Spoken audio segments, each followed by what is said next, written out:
Hi there, it's Bike Touring Mike here, and this is the video you've all been waiting for.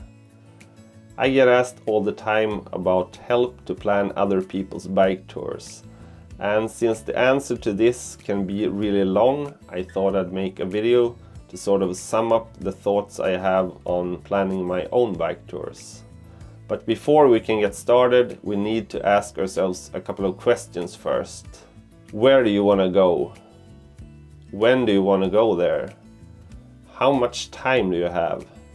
And finally, what's your budget? Well, if we start with the first question, usually I start to look for inspiration on YouTube, and that can be in the form of other bike tours as well as motovloggers. They have pretty much the same equipment as we do, and they also go to the same places as we do, only they do it a lot faster than us. And I also look at Instagram and Google for some inspiration as well. If you're getting into bike touring and you feel like you're not really ready to create your own routes yet, I suggest you check out Eurovelo.com for Europe or the Adventure Cycling Association's website for America. Both of these sites are great if you're new to bike touring, since they have a lot of bike touring routes that are already pre-planned. Most of them on bike-friendly roads, and some are even on old rail trails. I can't really talk about the trails in America since I've never ridden on them, but the whole Eurovelo system is often very well signposted, so it's really easy to navigate once you're out on the road. The Adventure Cycling Association, on the other hand, offer a lot of downloadable maps and GPS files, as well as paper maps that you can order for a small sum. The next question we need to ask ourselves is, when do you want to go on the bike tour? And this isn't always on top of people's mind, but I think it's really important.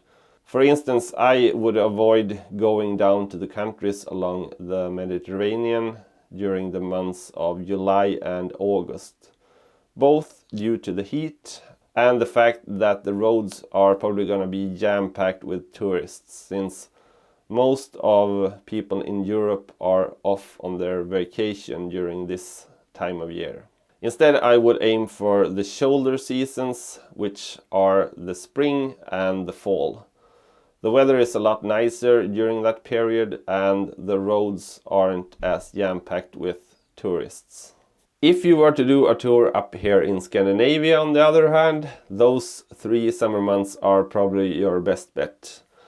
The weather is nice, and even though people are off from work, the roads aren't jam-packed, since there aren't really that many people living up here, plus there aren't as many tourists as down in southern Europe. A good tip is to Google the area you're thinking about going to, plus the month, plus weather. That way you will find out what the weather is like during that specific time. You can find out how many rain days there are and what the temperature during the nights are, so you can pack accordingly.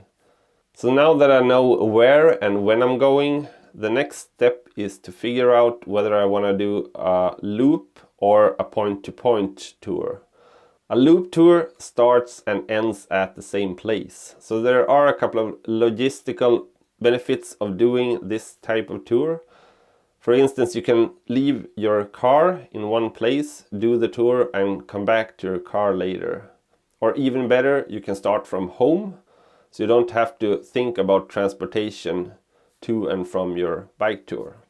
A point-to-point requires a little bit of more planning, since you need some sort of transportation to get to either the start or the finish, or sometimes even both. Using local transportation such as buses, trains or airplanes can be a smart thing.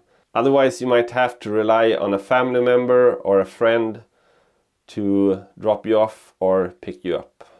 When I'm doing my local bike tours, I usually like to start a point-to-point away from home and make myself towards home again, for a couple of reasons.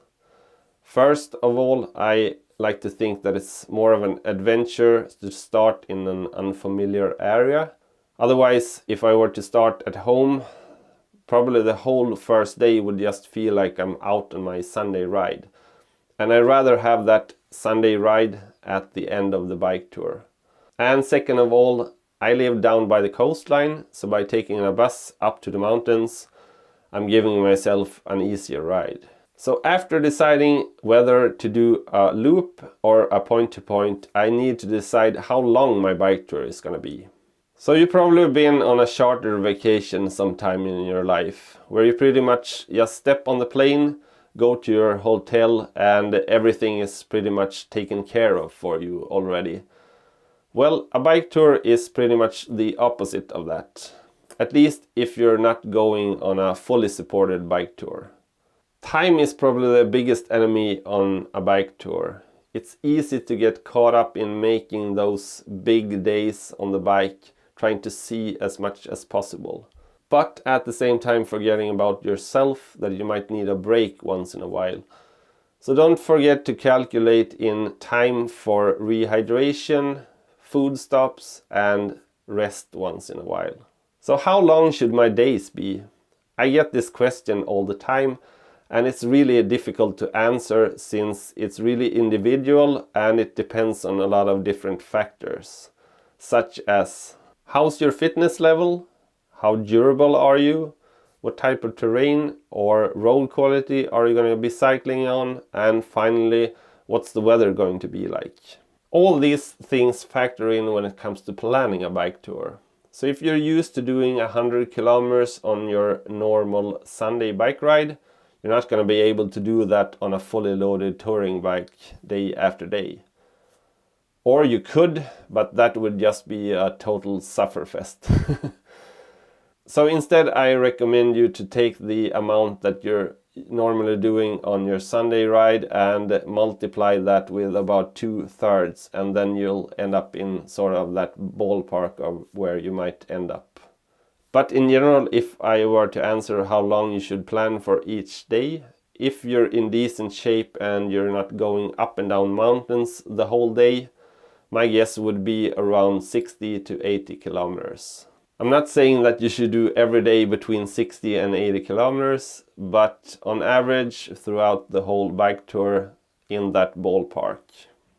And you should also calculate having a rest day every now and then, every 7 or 10 days or so, to let your body recuperate and to do some sightseeing or other activities in the meantime.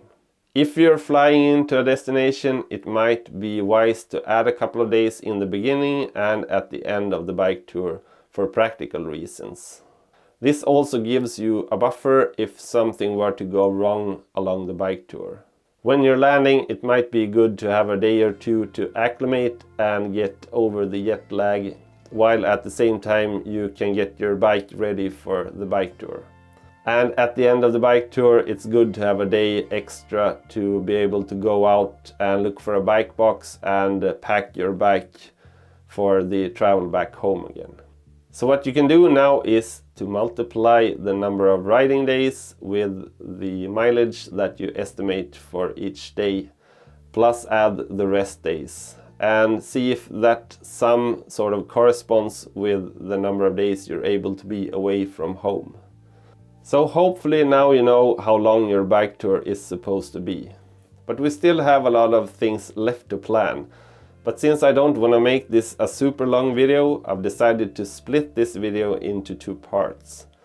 And in part 2 we're going to go through things such as budgeting for your bike tour, planning and plotting the route, getting that route over to your phone or your GPS. And finally, looking for campsites. So stay tuned for that video. And in the meantime, you can watch my video on how to choose a tent for your next bike tour by clicking the link up in the corner here. Otherwise, until next time, have a good one.